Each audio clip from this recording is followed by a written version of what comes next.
बहुत बहुत स्वागत है आप सभी का। नमस्कार, सुप्रभात। मैं हूं प्रीति सिंह। आइए शुरुआत करते हैं मुख्य समाचारों के साथ। मालदीव और श्रीलंका के दौरे पर आज रवाना होंगे प्रधानमंत्री नरेंद्र मोदी। मालदीव की संसद को करेंगे संबोधित। ट्वीट करके कहा, भारत के साथ मालदीव के ऐतिहासिक और सांस्कृतिक संबंध। आतंकवाद के खिलाफ लड़ाई में श्रीलंका के साथ भारत।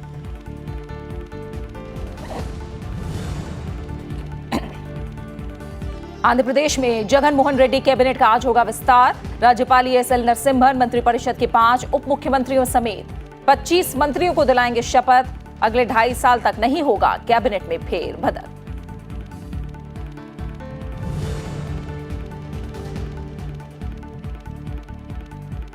जापान के फुकुओका में G20 वित्त मंत्रियों की बैठक।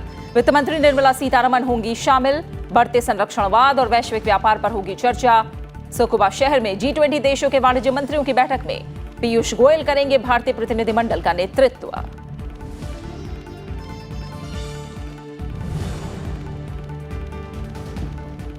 अगले चंद घंटों में 1 हफ्ते की देरी से केरल में दस्तक देगा मॉनसून। मौसम विभाग ने तटीय इलाकों में भारी बारिश की जताई संभावना। उत्तर मध्य भारत को राहत नहीं, जारी रहेगा भीषण गर्मी का प्रकोप।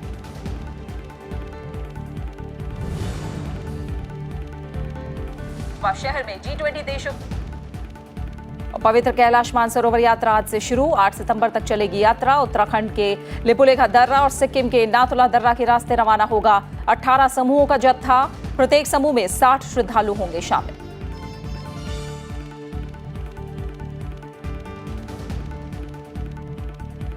प्रधानमंत्री नरेंद्र मोदी आज अपने दूसरे कार्यकाल के पहले विदेश दौरे पर रवाना होंगे। प्रधानमंत्री का मालदीव और श्रीलंका का दौरा करने का कार्यक्रम है और अपने कार्यक्रम के तहत प्रधानमंत्री इन दोनों देशों के शीर्ष नेताओं से मिलेंगे और द्विपक्षीय मसलों पर बात की जाएगी। मालदीव यात्रा के दौरान प्रधानमंत्री भारत की आर्थिक सहायता से बनाई गई 2 प्रमुख परियोजनाओं का उद्घाटन भी करेंगे। प्रधानमंत्री नरेंद्र मोदी अपने दूसरे कार्यकाल की पहली विदेश यात्रा के तहत 8 और 9 जून को मालदीव और श्रीलंका के दौरे पर रहेंगे। यात्रा का पहला पड़ाव मालदीव की राजधानी माले होगा, जहां प्रधानमंत्री की मालदीव के राष्ट्रपति इब्राहिम मोहम्मद सोलिह के साथ शिखर वार्ता होगी। इस बैठक में दोनों देशों के आपसी हितों से जुड़े मसलों पर चर्चा होगी। साथ ही आतंकवाद और ग्लोबल वार्मिंग जैसी चुनौतियों से निपटने पर भी विचार विमर्श किया जाएगा। प्रधानमंत्री शनिवार को ही मालदीव की संसद को भी संबोधित करेंगे। मालदीव में प्रधानमंत्री भारत के सहयोग से तैयार की गई तटीय क्षेत्र में निगरानी रडार प्रणाली परियोजना और राष्ट्रीय सुरक्षा बल के लिए बनाए गए कंपोजिट ट्रेनिंग सेंटर का उद्घाटन करेंगे। Delegation level talks, signing of agreements. There would also be the joint inauguration by remote link of the composite training facility of Maldivian National Defence Forces, as well as the coastal radar surveillance system, which India is implementing under an Indian grant. This will be followed by some key agreements across several areas, including customs cooperation, connectivity issues like ferry service, some defense agreements, some capacity building agreements. After that, Prime Minister will address the newly constituted Majlis. Maldives का दौरा पूरा कर प्रधानमंत्री नरेंद्र मोदी श्रीलंका भी जाएंगे, जहां उनकी मुलाकात श्रीलंका के राष्ट्रपति मैत्रीपाला सिरिसेना और प्रधानमंत्री रानिल विक्रमसिंघे से होनी है। यहाँ भी दोनों देशों के शीर्ष नेतृत्व के बीच आपसी हितों और वैश्विक मुद्दों पर चर्चा होगी। यात्रा के दूसरे पड़ाव कोलंबो में प्रधानमंत्री का भारतीय समुदाय के लोगों को संबोधित करने का कार्यक्रम भी है। Have talks with President Sirisena, with Prime Minister Ranil Wickremesinghe. He will meet the leader of the opposition, Mahinda Rajapaksa, and he will also have meetings with Mr. Sambandhan, who heads the TNA, the Tamil parties. And obviously, although the visit will be short, there will be a review of the relationship and identification of how we move ahead. प्रधानमंत्री नरेंद्र मोदी की यात्रा के दौरान भारत मालदीव और श्रीलंका के साथ अहम करार भी कर सकता है, जिसका मकसद इन दोनों देशों के साथ भारत के रिश्तों को मजबूत बनाना होगा। प्रधानमंत्री की मालदीव और श्रीलंका यात्रा भारत सरकार की पड़ोसी पहले की नीति के तहत हो रही है। मालदीव और श्रीलंका हिंद प्रशांत क्षेत्र में भारत की रणनीतिक जरूरतों के लिहाज से महत्वपूर्ण है और इन दोनों ही देशों की अर्थव्यवस्था भारत के साथ बेहद करीबी से जुड़ी हुई है। एक समय कहते थे कि चीन की रणनीति भारत को घेरने की है, यानी रिंग ऑफ पर्ल्स हमारे दुश्मनों की बनाने की है। लेकिन प्रधानमंत्री नरेंद्र मोदी इस रणनीति के पूरे उल्टे करके ring of pearls of friends बनाना चाहते हैं और इसी कारण दूसरे कार्यकाल में उनकी सबसे पहली यात्रा मालदीव और श्रीलंका की हो रही है। निश्चित तौर पे देश की सुरक्षा सिर्फ अपने सीमा की सुरक्षा करना नहीं होता, बल्कि देश की सुरक्षा इस बात पर निर्भर करती है कि पड़ोसियों के साथ आपके मित्रवत व्यवहार हैं या नहीं हैं। और प्रधानमंत्री नरेंद्र मोदी साबित करना चाहते हैं कि भारत की सुरक्षा पड़ोसियों के साथ मित्रवत व्यवहार करके होगी। राज्यसभा टेलीविजन के लिए कैमरा पर्सन DK पांडे के साथ मालदीव से अखिलेश सुमन। और मालदीव और श्रीलंका यात्रा से पहले प्रधानमंत्री नरेंद्र मोदी ने अपने संदेश में कहा है कि भारत मालदीव को अहम साझेदार मानता है, जिसके साथ हमारे गहरे ऐतिहासिक और सांस्कृतिक संबंध हैं। मालदीव के साथ हमारे द्विपक्षीय संबंध हाल के दिनों में बहुत मजबूत हुए हैं। उन्हें विश्वास है कि उनकी यात्रा हमारी बहुपक्षीय साझेदारी को और गहरा करेगी।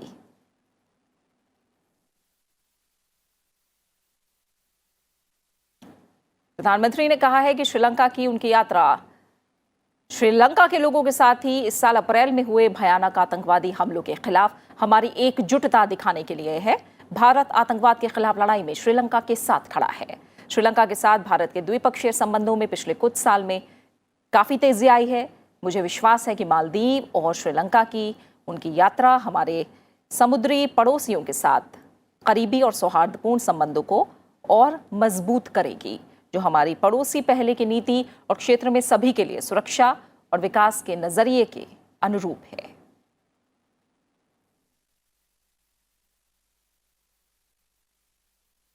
मालदीव और श्रीलंका के दौरे पर आज प्रधानमंत्री नरेंद्र मोदी रवाना होंगे और मालदीव की संसद को वो संबोधित करेंगे।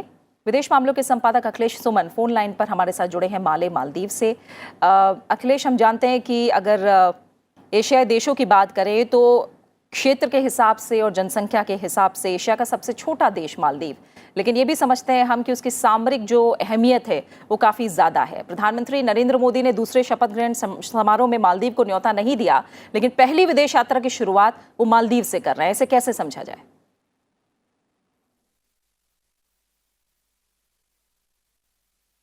देखिए, महत्वपूर्ण प्रीति यह नहीं है कि कोई भी देश इतना बड़ा है, किस तरह से उसके साथ संबंध बनाना हमारे लिए जरूरी है और न सिर्फ हमारे लिए बल्कि पूरे दक्षिण एशिया को सुरक्षित कराने के लिए जरूरी है।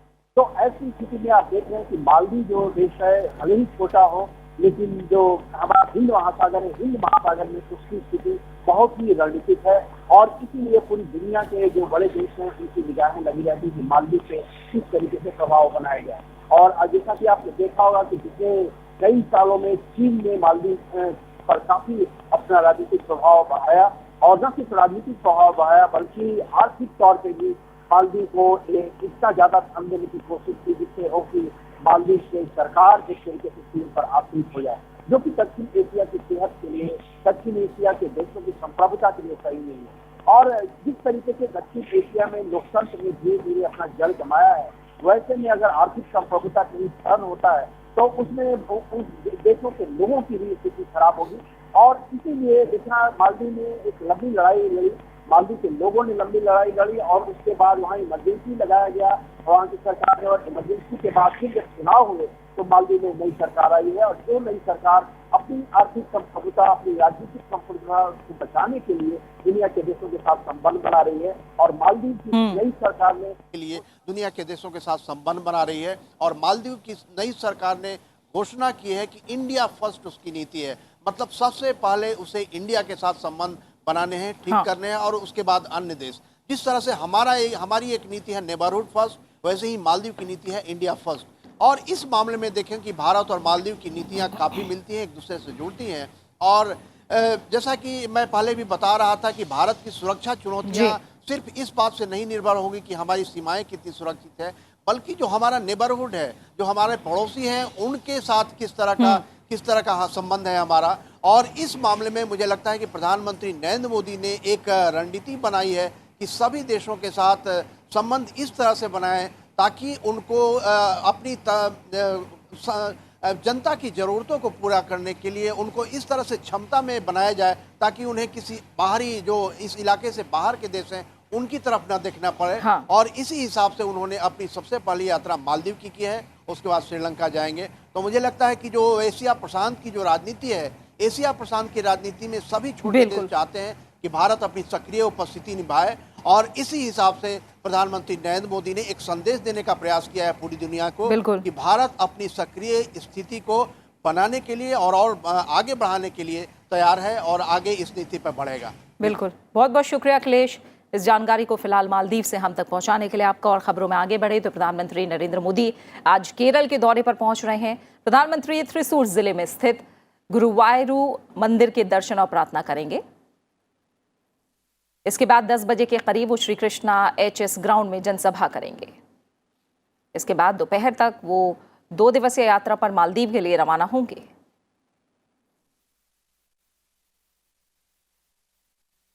विदेश मंत्री एस जयशंकर 2 दिन की यात्रा पर भूटान के दौरे पर हैं। भूटान पहुंचने पर उनके समकक्ष विदेश मंत्री तांडी दोरजी ने उनकी अगवानी की। विदेश मंत्री बनने के बाद एस जयशंकर की ये पहली विदेश यात्रा है।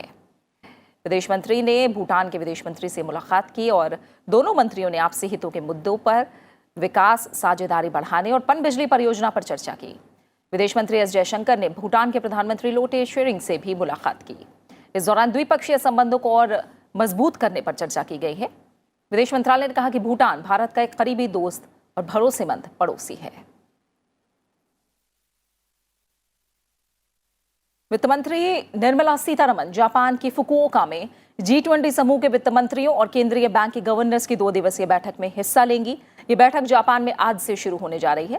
भारतीय रिजर्व बैंक के गवर्नर शक्तिकांत दास के भी भाग लेने की इसमें उम्मीद है। विश्व अर्थव्यवस्था के सामने जोखिम और चुनौतियों पर इस बैठक में चर्चा होने की उम्मीद है। वित्त मंत्री के रूप में निर्मला सीतारमण की यह पहली विदेश यात्रा होगी। वहीं वाणिज्य मंत्री पीयूष गोयल जापान के सुकुबा शहर में आज से शुरू हो रहे 2 दिवसीय G20 मंत्री स्तरीय बैठक में वैश्विक व्यापार परिदृश्य, WTO से जुड़े मुद्दों और ऑनलाइन डिजिटल व्यापार के विषय में किसी समझौते की संभावनाओं पर चर्चा करेंगे। वाणिज्य मंत्रालय ने एक विज्ञप्ति में कहा है कि व्यापार और डिजिटल ऑनलाइन अर्थव्यवस्था पर भारतीय प्रतिनिधिमंडल की अगुवाई कर रहे वाणिज्य मंत्री मौजूदा अंतर्राष्ट्रीय व्यापार और निवेश पर बैठक में भाग ले रहे हैं। व्यापार मंत्रियों के साथ भी बातचीत वो करेंगे।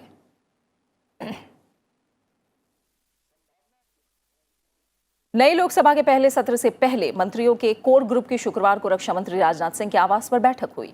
इस बैठक में सत्र से जुड़े मुद्दों पर चर्चा की गई। गृह मंत्री अमित शाह भी इस बैठक में शामिल हुए।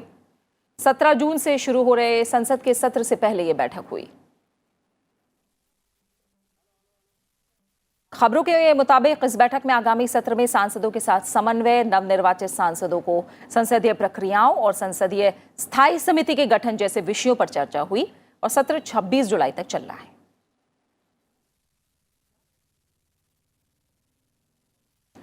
संसद के आगामी सत्र को सुचारू तरीके से चलाने में सहयोग के लिए संसदीय कार्य मंत्री प्रहलाद जोशी ने कल यूपीए चेयरपर्सन सोनिया गांधी से उनके आवास पर जाकर मुलाकात की है।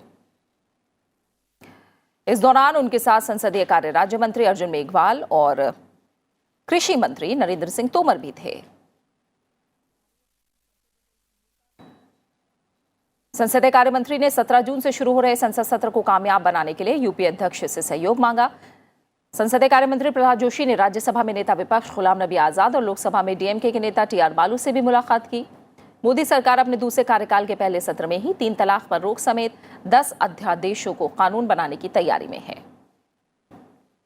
सरकार की कोशिश आगामी सत्र में विपक्ष को साथ लेकर चलने की है। 17वीं लोकसभा के पहले सत्र की 17 जून को शुरुआत होगी और सत्र 26 जुलाई तक चलेगा। 5 जुलाई को बजट पेश किया जाएगा।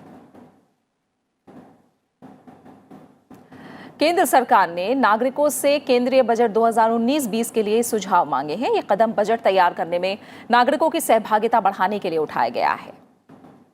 आम लोग 20 जून तक अपने विचार mygov.in पर भेज सकते हैं। सरकार की मंशा है कि नागरिक भी लोकतांत्रिक प्रक्रिया का हिस्सा बने। मोदी सरकार 2 में वित्त मंत्री निर्मला सीतारमण 5 जुलाई को पहला पूर्ण बजट पेश करेंगी। इससे पहले नागरिकों द्वारा बजट के लिए दिए गए सुझाव पर वित्त मंत्रालय विचार करेगा। बेहतर सुझाव को केंद्रीय बजट में शामिल करने का प्रयास किया जाएगा। नागरिक अपने सुझाव सीधे कमेंट बॉक्स या PDF फाइल के रूप में भेज सकते हैं। भारतीय रिजर्व बैंक ने आंकड़े जारी करके कहा है कि 31 मई को समाप्त हुए सप्ताह के दौरान देश का विदेशी मुद्रा भंडार 1.875 अरब डॉलर बढ़कर 421.867 अरब डॉलर पर पहुंच गया। इससे पहले के सप्ताह में भी विदेशी मुद्रा भंडार 1.99 अरब डॉलर बढ़कर 419.99 अरब डॉलर के स्तर पर पहुंचा था।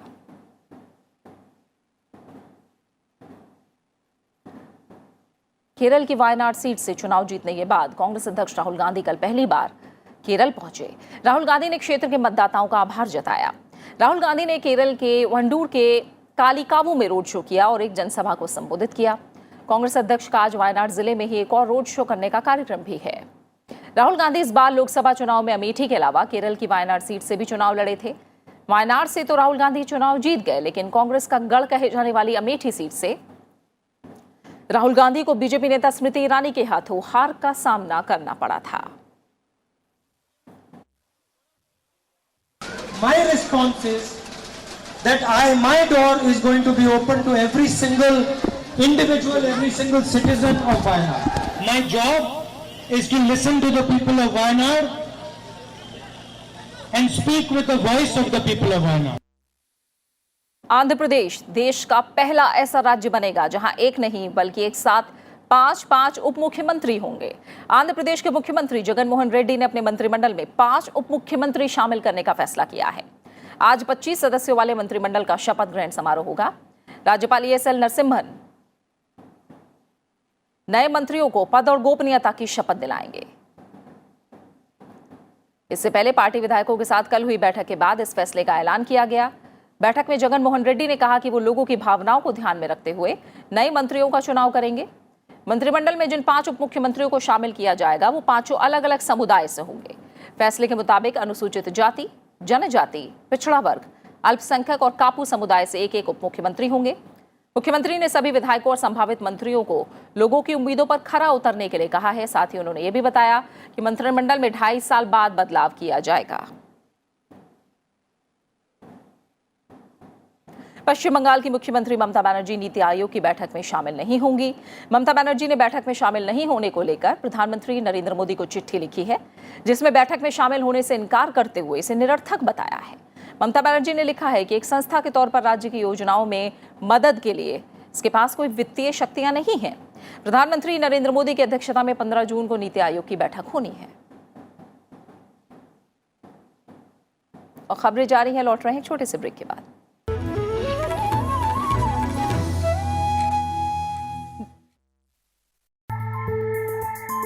आयुष्मान भव में इस बार बात खान-पान से जुड़ी स्वास्थ्य समस्याओं की। आपके सवालों के जवाब देने के लिए हमारे साथ जुड़ेंगे आयुर्वेदिक विशेषज्ञ डॉक्टर हेमंत पडिग्रही, एलोपैथी विशेषज्ञ डॉक्टर ए सराया, होम्योपैथी विशेषज्ञ डॉक्टर अनुप्रिया। तो पूछिए अपने सवाल और कॉल कीजिए शनिवार सुबह 11 से 12 बजे सिर्फ राज्यसभा टीवी पर।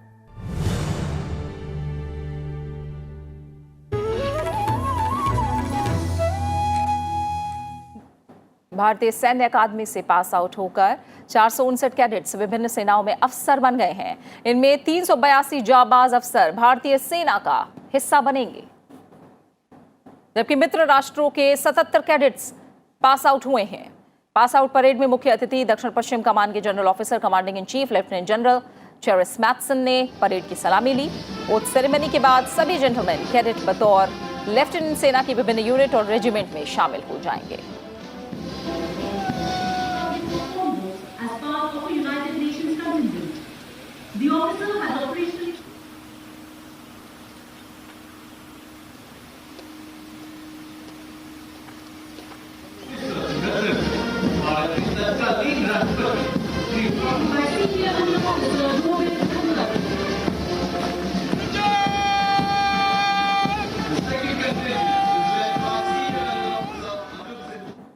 कोलकाता के पूर्व पुलिस आयुक्त राजीव कुमार शारदा चिटफंड मामले में कल पूछताछ के लिए सीबीआई के दफ्तर पहुंचे। सीबीआई ने राजीव कुमार को पहले भी कई बार तलब किया था, लेकिन वो अक्सर छुट्टी पर होने की बात कहकर पूछताछ के लिए नहीं आते थे।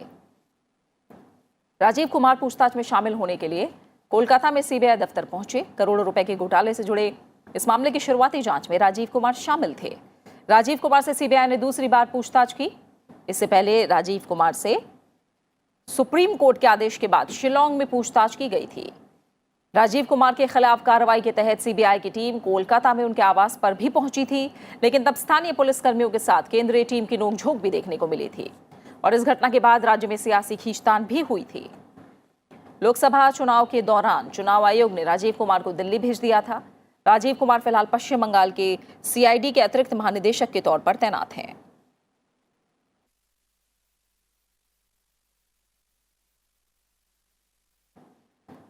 केरल की स्वास्थ्य मंत्री के शैलजा ने दिल्ली में कल केंद्रीय स्वास्थ्य और परिवार कल्याण मंत्री डॉक्टर हर्षवर्धन से मुलाकात की।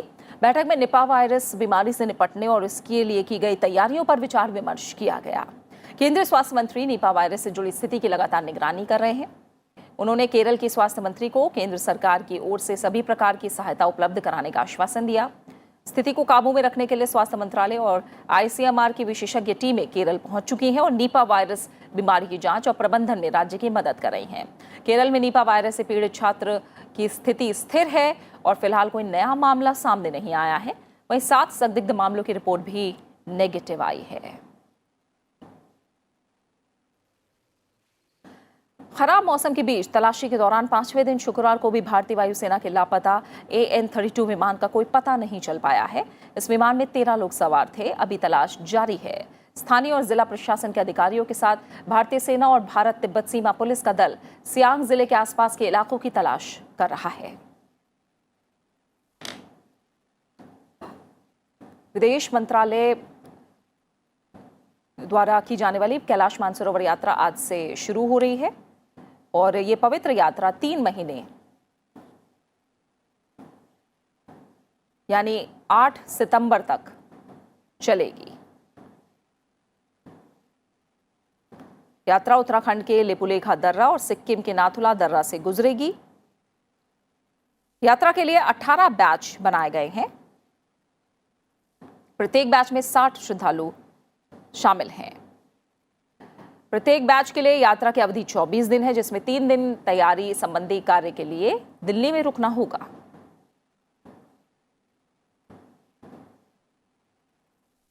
संस्कृति मंत्री प्रहलाद सिंह पटेल ने हिमाचल प्रदेश की लोक कलाओं पर कल एक प्रदर्शनी का उद्घाटन किया। दिल्ली के राष्ट्रीय संग्रहालय में मौजूद इस प्रदर्शनी में हिमाचल प्रदेश की अनूठी लोक कलाओं का प्रदर्शन किया गया है। इस मौके पर प्रहलाद पटेल ने कहा कि भारत विविधताओं का देश है और यहाँ सभी की कोशिश सांस्कृतिक विरासत को सहेज कर रखने को लेकर है। उन्होंने कहा कि सरकार की ओर से कोशिश की जाएगी कि लोक संस्कृति न सिर्फ संरक्षित रहे बल्कि समृद्ध भी हो। होम ऑफ फोक आर्ट्स और सरकारी प्रयास से इस प्रदर्शनी का आयोजन किया गया है। भारत विविधताओं का देश है, वहाँ लोक संस्कृति हमारी मूल ताकत है और इसलिए व्यक्ति को समय के साथ में बदलाव आना स्वाभाविक है, लेकिन हम अगर लोक संस्कृति के निकट रहेंगे तो मैं मानता हूँ कि हम अपने यश को साथ में बढ़ाएंगे, ऐसा मैं मानता हूँ। मंत्रालय की दृष्टि से लोक संस्कृति न सिर्फ सुरक्षित रहे बल्कि वो समृद्ध बने, ये हमारी कोशिश होगी। अगले चंद घंटों में 1 हफ्ते की देरी से केरल में मानसून दस्तक देगा।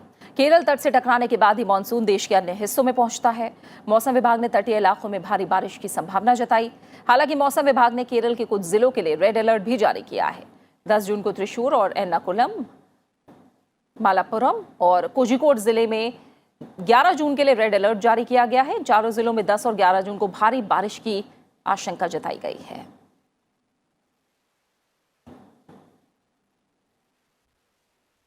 पाकिस्तान के प्रधानमंत्री इमरान खान ने शुक्रवार को प्रधानमंत्री नरेंद्र मोदी को एक पत्र लिखकर कहा है कि कश्मीर मुद्दे समेत सभी सुलह योग्य समस्याओं के समाधान के लिए दिल्ली के साथ इस्लामाबाद वार्ता करना चाहता है। दरअसल एक दिन पहले भारत ने कहा था कि बिश्केक में शंघाई सहयोग संगठन शिखर बैठक से इतर दोनों नेताओं के बीच कोई द्विपक्षीय बैठक नहीं होगी।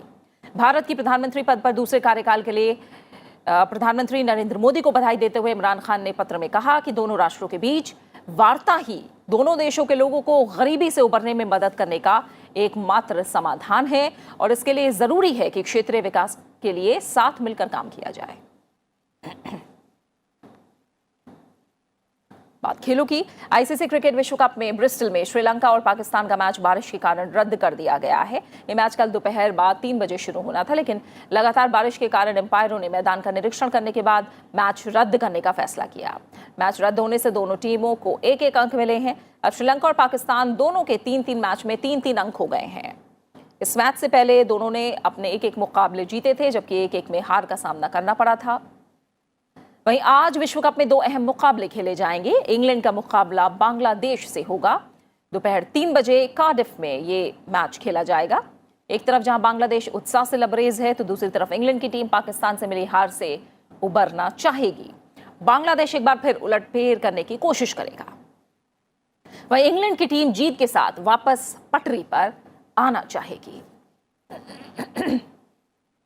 दूसरा मुकाबला अफगानिस्तान और न्यूजीलैंड के बीच खेला जाएगा। ये मैच भारतीय समय के अनुसार शाम 5 बजे से खेला जाएगा। न्यूजीलैंड ने दोनों शुरुआती मैच जीते हैं, जबकि अफगानिस्तान को दोनों मैचों में हार मिली है। वहीं बात टेनिस की करें तो फ्रेंच ओपन टेनिस टूर्नामेंट में स्पेन के राफेल नडाल पुरुष सिंगल्स फाइनल में पहुंच गए हैं। सेमीफाइनल में नडाल ने स्विट्जरलैंड के रॉजर फेडरर को 6-3, 6-4, 6-2 से हराया। ये मैच 2 घंटे 25 मिनट तक चला और इसी के साथ नडाल ने अपना 12वां फ्रेंच ओपन खिताब जीतने के लिए फाइनल में कदम रख लिया है। महिला वर्ग के सेमीफाइनल में ऑस्ट्रेलिया की एशले बार्टी ने अमेरिका की अमांडा एनिसिमोवा को हराकर फाइनल में जगह बनाई। आज एशले का सामना फाइनल में चेकोस्लोवाकिया की मार्केटा वोंद्रुसोवा से होगा। और इसी के साथ फिलहाल सुबह 9 बजे की खबरों में मेरे साथ इतना ही। ब्रेक के बाद आप देख सकते हैं ब्रेकफास्ट न्यूज। नमस्कार।